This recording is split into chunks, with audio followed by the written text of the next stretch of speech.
Hi yours, welcome to BRK entertainment. నేను మీ ఉమా. ఈరోజు మనతో పాటు ఉన్నారు యాక్ట్రెస్ పులిసీత గారు. సో యాక్టింగే కాదు, స్పోక్స్ పర్సన్ కూడా. సో ఎవరైనా సరే, ఎంతటి వారైనా సరే తప్పుందంటే అలా చీల్చి చెండాడేస్తారు. సో అలాంటి పర్సన్ ఈరోజు మనతో పాటు ఉన్నారు. సో ఇంకా ఏమేమి మూవీస్ చేస్తున్నారు, రామం, రాఘవం లాంటి మూవీస్ చేస్తారు, అండ్ ఇంకా ఎలాంటి మూవీస్ చేస్తున్నారు, ఎలాంటి క్యారెక్టర్స్ చేస్తున్నారు, తనకి ఏది ఇంట్రెస్ట్ అనేది అడిగి తెలుసుకుందాం. నమస్తే అండి. నమస్తే అండి. సో ఎలా ఉన్నారు? యా సూపర్ అండి. మీరు ఎలా ఉన్నారు? నేను అసలు బాగున్నామండి. So thank you for the coming. So చెప్పాలి మీరే, ఇప్పుడు మూవీ జర్నీ స్టార్ట్ చేశారు అంటే యాక్ట్రెస్ కన్నా కూడా మాకు స్పోక్స్ పర్సన్గా చాలా దగ్గర అయ్యారు. ఓకే. సో దానివల్ల మేము యాక్ట్రెస్ ఓకే, బట్ ఆ స్పోక్స్ పర్సన్గా కూడా మాకు మైండ్లో ఉండిపోయారు అనమాట. ఓకే. సో అక్కడ ఏదైనా కరెక్ట్గా లేదు అంటే కంపల్సరీ మాట్లాడతారు పులిసీత గారు అనేది ఒక ఇది ఉంది. సో అసలుకి నాకు ఫస్ట్ మీరు కలిసినప్పుడల్లా నాకు ఒక క్వశ్చన్ అడగాలని ఉండిపోయింది అనమాట. అయ్యో అడిగేయండి. మీకు రోజా గారికి పర్సనల్ గడ్జ్ ఉందా?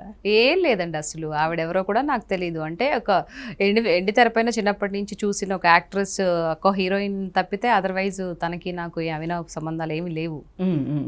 తను నాకు మంచిగా మూవీస్లో యాక్ట్ చేసేటప్పుడు యాక్టర్గా తెలుసు. ఈ పొలిటికల్ వచ్చిన తర్వాత ఆవిడ రోజా కాస్త వేరే విధంగా కనిపిస్తున్నారు అనమాట మాకు. నాకే కాదు, యావత్ ఆంధ్రప్రదేశ్ అందరికీ అలాగే కనిపిస్తున్నారు. ఆవిడ యొక్క మాట్లాడే విధానం కానీ ఏదైతే నోట్లో నుంచి వస్తాయో వాటి వల్ల ఆవిడ అలా అయిపోయారనమాట. అంతే తప్ప పర్సనల్గా ఏం లేదండి. సో ఎందుకంటే మాట్లాడినప్పుడల్లా మీరు రియాక్ట్ అవుతూ ఉంటారు కదా. సో రియాక్ట్ అవుతూ ఉంటారు కాబట్టి నేను అడుగుతున్నాను. అంటే ఇప్పుడు రోజా గారు ఏమంటున్నారంటే కుటుంబ ప్రభుత్వం కానీ వీళ్ళు కూడా ఏం చెయ్యట్లేదు కదా, భక్తులు ఇప్పుడు తిరుపతి వెళ్తే అక్కడ కూడా వాళ్ళకి సరైన ఫెసిలిటీ లేదు, చాలా మంది చనిపోయారు, మమ్మల్ని అన్నారు కదా ఇప్పుడు మీరేం చేశారు అని చెప్పేసి ఇప్పుడు శ్యామలా గారు రోజా గారు మాట్లాడుతున్నారు. దానికి మరి మీ సైడ్ నుంచి ఏమంటారు? వీళ్ళకి పని బాట ఏం లేదండి. ఎందుకంటే గత 5 ఏళ్ళుగా వీళ్ళు ఏం చేశారో యావత్ అందరికీ తెలుసు. ఏంటంటే ఎంతసేపటికి కొంతమందిని తీసుకెళ్ళి టికెట్స్ అమ్ముకొని దర్శనాలకు చూపించి ఆ డబ్బులతో బాగా లబ్ధి పొందిన వీళ్ళు ఈరోజు మాట్లాడుతుంటే దెయ్యాలు వేదాలు వల్లిస్తాయి కదా. సో ఆ విధంగా ఉందన్నమాట. అలా మాట్లాడే మాటలు అలా ఉన్నాయి. సో ఎందుకు లేదండి, ఒకసారి తిరుపతికి వెళ్ళి చూడండి ఎంత బాగుందో. నేను రీసెంట్ మొన్న కూడా వెళ్ళాను. సో అన్ని ఫెసిలిటీస్ కానీ అన్నీ ఎంత బాగున్నాయి తెలుసు, ఎంత నీట్గా ఉంది ఫుడ్ కూడా.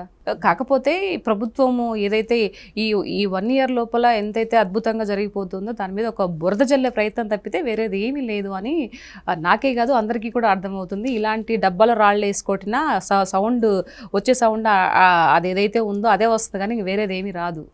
అది ఆల్రెడీ అందరికీ తెలుసు, ప్రూవ్ అయింది.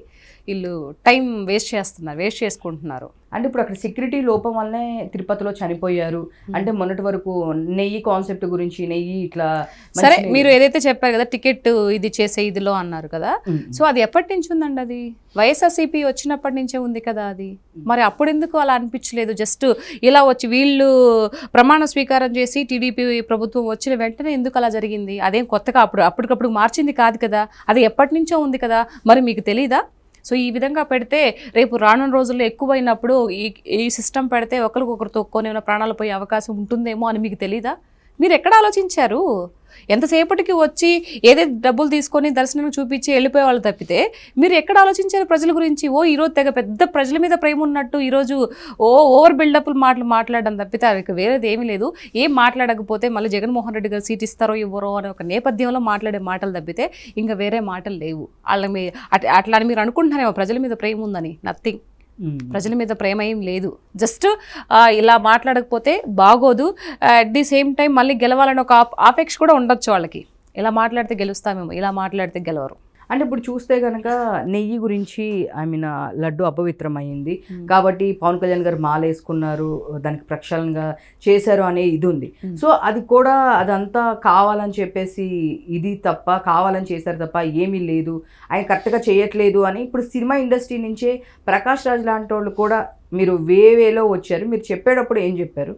మీరు రీసెంట్ డేస్లో చూస్తే ప్రకాష్ రాజ్ గారి పోస్టులు చూస్తే కనుక మీరు బిగినింగ్లో మీరు ఎక్కడున్నారు, స్టార్టింగ్ వచ్చేటప్పుడు ఉన్నంత ఇది వన్స్ గవర్నమెంట్ స్టార్ట్ అయిన తర్వాత మీరు అంతగా పట్టించుకోవట్లేదు, హిందూ ధర్మం ఇవన్నీ అవసరం లేదు, ఇదంతా ఓట్ల కోసమో లేదు బీజేపీ వాళ్ళతో కలిసి ఉన్నాం కాబట్టి వన్ ఆఫ్ ఇది అని చెప్పేసి ఆ మాల వేసుకున్న దాని గురించి కూడా చాలా కాంట్రవర్సీ చేశారు. మీరు ఏమంటారు దీని గురించి? ఇప్పుడు ప్రక్షాళన జరిగింది కాబట్టి ఆయన ఒక మానవతా దృక్పథంతో తప్పు జరిగింది కాబట్టి లెంపలేసుకొని అందరి తరపున ఆయన చేశారు.